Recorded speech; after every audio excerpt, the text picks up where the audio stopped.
This is the Monday Night Wars, Nitro, where we discuss the Nitro side of the Monday Night Wars. On Thursday, we discuss the Raw side of things. I am your host, the King of Smart Style, a.k.a. the notorious M.I.K.E., a.k.a. the Central Swami of the Squared Circle, a.k.a. the face the women love and the men envy, the near-fall narcissist himself, the King of Nerds. Welcome back, assholes. Parents, don't let your kids watch this. Kids sneak and watch it. So, here we are, Nitro. It's facing off against the post-pay-per-view Raw. Raw pulled in a 1.7 on a show that was not great, not bad. It was just pulled in a 1.9, my bad, not a 1.7. 1.9 on a show that if you watched yesterday, I didn't have a lot to talk about. Matches were all just kinda meh. Taker versus Bulldog. There's that. There's a lot of Shawn Michaels and Diesel dancing in the ring. But it wasn't a bad show, it just was a show. So this Nitro got a 2.7 opposite that. Just for sheer madness. It probably deserved that 2.7. I don't know if it deserved 2.7, but it deserved the win. Anyway, let's crack into it. We got Bischoff, Brain, and Mongo on commentary. Mongo, if you guys have been watching the Nitro show here, Mongo's dog is dressed differently every week. This week he's wearing a fucking saddle and a bandana. So our opening match is Alex Wright versus Disco Inferno. Disco Inferno's Nitro debut, so pretty historic night. All things considered. These guys are actually eventually become a tag team, I believe. Alex Wright wins a shockingly good match with a backslide. Surprise backslide. This was shockingly good. Like, this match was better than any match on Nitro or on Raw this week. Like, better than any match. I'm talking, we had a Bulldog versus Taker match. We had the fucking Smoking Guns win the tag team titles from Owen and Yoko. We had... That's basically like the highlight matches. But this right here was better than any. It was crazy. Couldn't believe this match was that good. If you want to see something super creepy and weird, just go to YouTube sometime and like YouTube Alex Wright and like look at the comment section for any of his matches and read the uber creepy comments that people write about this dude. It's sexual and creepy all at once. After that, we had Hogan backstage with Jimmy Hart. Hogan's wearing a fucking neck brace, but he's doing like neck ups with the belt, the fucking title belt on the back of his neck. He says he hasn't missed a workout yet. This fucking guy is totally no-selling the fact that he caught a death blow. Like, this is a Steven Seagal snap neck this motherfucker caught. He was down in the ring twitching, and he's totally no-selling it. He's trying to tear the fucking neck brace off. He's pissed. He keeps calling the Giant a big stinky giant, a big dirty giant. The worst fucking insults ever. Just ever. Like, the worst insults ever. So he basically challenges, okay, so at War Games, the weekend of War Games, the Saturday night show, the Giant ran over Hogan's Harley with a monster truck.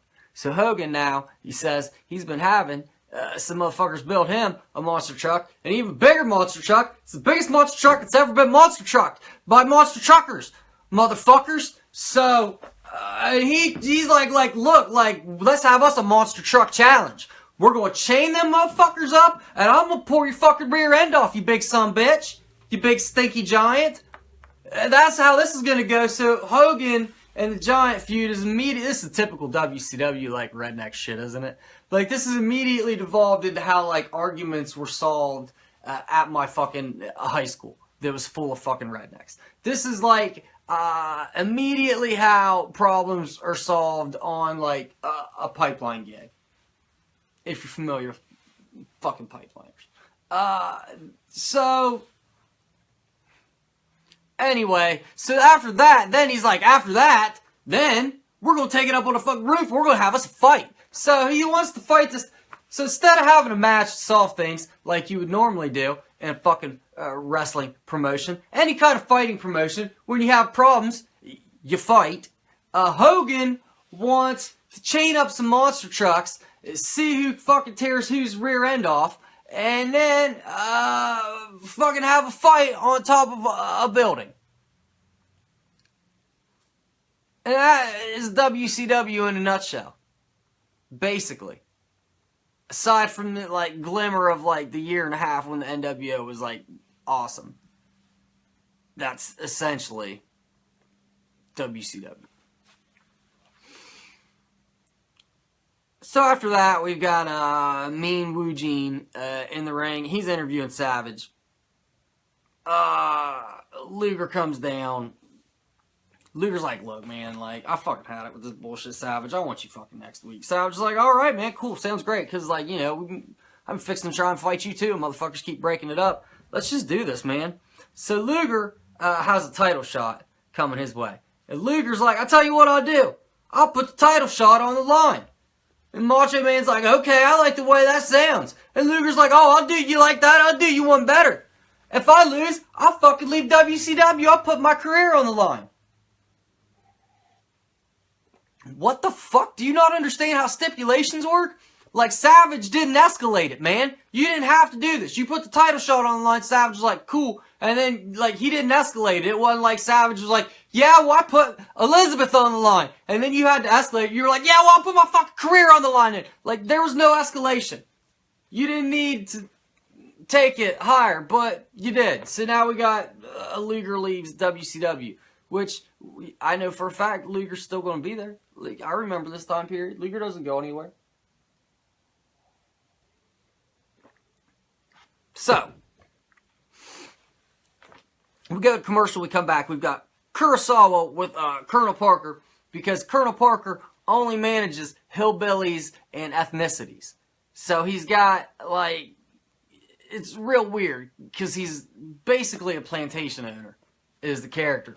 And it's like everyone that works for him are like straight up like cowboy hillbillies. And like fucking,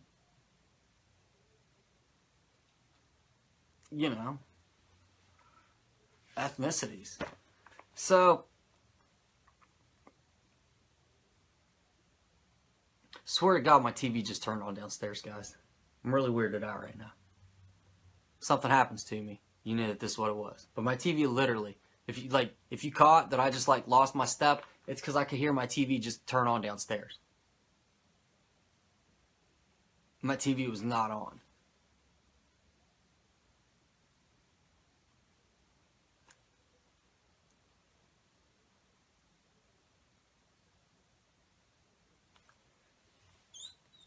Anyway, hopefully I don't get murdered. If I do, this shit's live. It's going to be fucking great viewing for you guys. It's going to fucking boost our numbers. Anyway, so Kurosawa with Colonel Parker versus Sergeant Craig Pittman.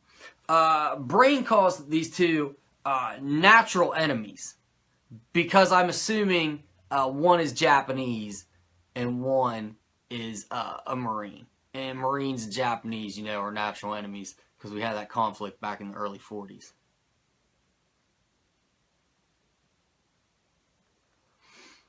Anyway, this is like a short match, but it's kind of awesome. Kurosawa basically thumps Pittman, but at the same time, this is almost like a strong style match. They're just like fucking really getting in there on each other. It's insane. I really enjoyed it. So after that quick match, great match. Again, WCW's I guess this show really did deserve to get. Like, I'm looking back at my notes now, doing this shift with you guys, and like remembering the fact that there's like these matches were all pretty fucking good. And like the ridiculousness in between them is like great in its own way. This really did deserve to win this week. We've got Mean Gene. He's got Double A and Brian Pillman. They each give phenomenal fucking heel promos about attacking Flair. They keep switching this is classic WCW bullshit right here. They keep switching the camera on Arn. So like Arn's like looking this way and he's talking into this camera. And then all of a sudden the camera's like, this camera's the one showing it. And Arn's like still looking over here, and then he's like slowly like comes over here. Like, man, don't switch the fucking camera on him. When the man's got the fucking 2-shot, you keep the fucking 2-shot on until he's done talking. And then you go to the 1-shot when Mean Gene starts talking. Come on. It's basic shit. That's why WCW is never true competition. After that, we've got Taskmaster versus Savage. They're fighting over him because, like, if you watched last week, WCW wrestlers are on Baywatch.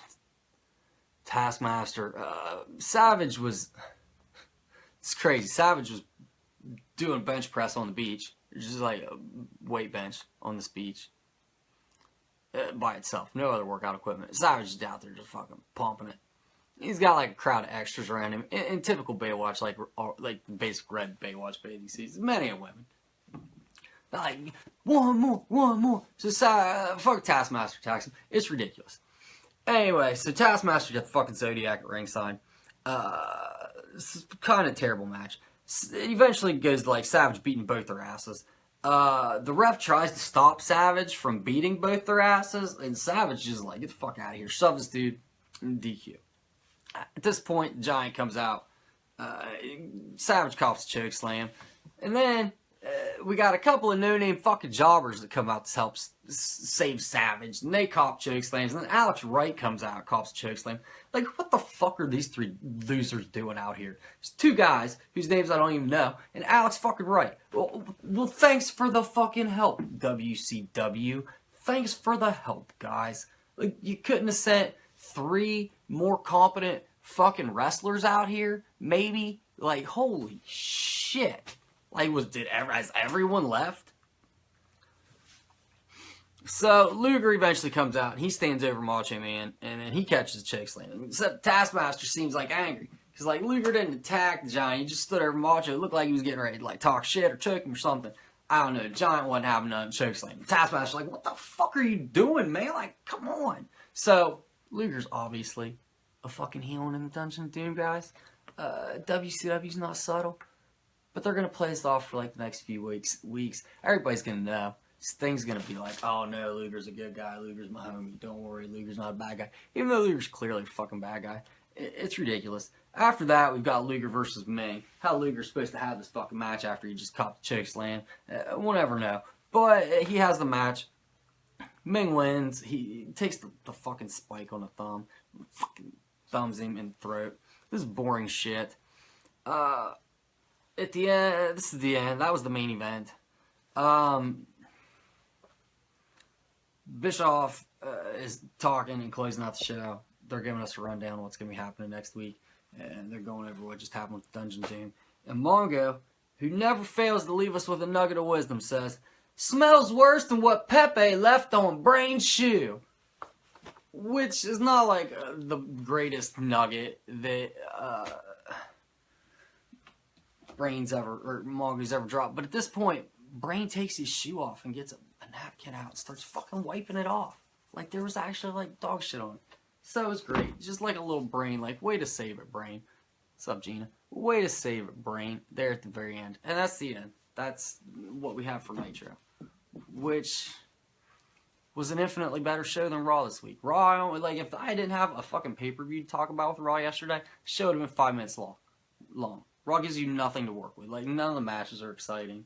But Nitro gives you all kinds of, like, unintentional comedy and, like, good matches with people you've never heard of. Like, Kurosawa versus Sergeant Craig Pittman. How the fuck was this a good match? But it was. So, tune in next week. Nitro debut of Eddie Guerrero and Chris Benoit.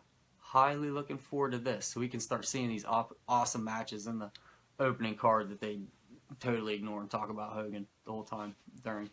But we still get to watch Eddie Guerrero versus Chris Benoit. It's gonna be fucking great, people. It's gonna be great next week. Watch.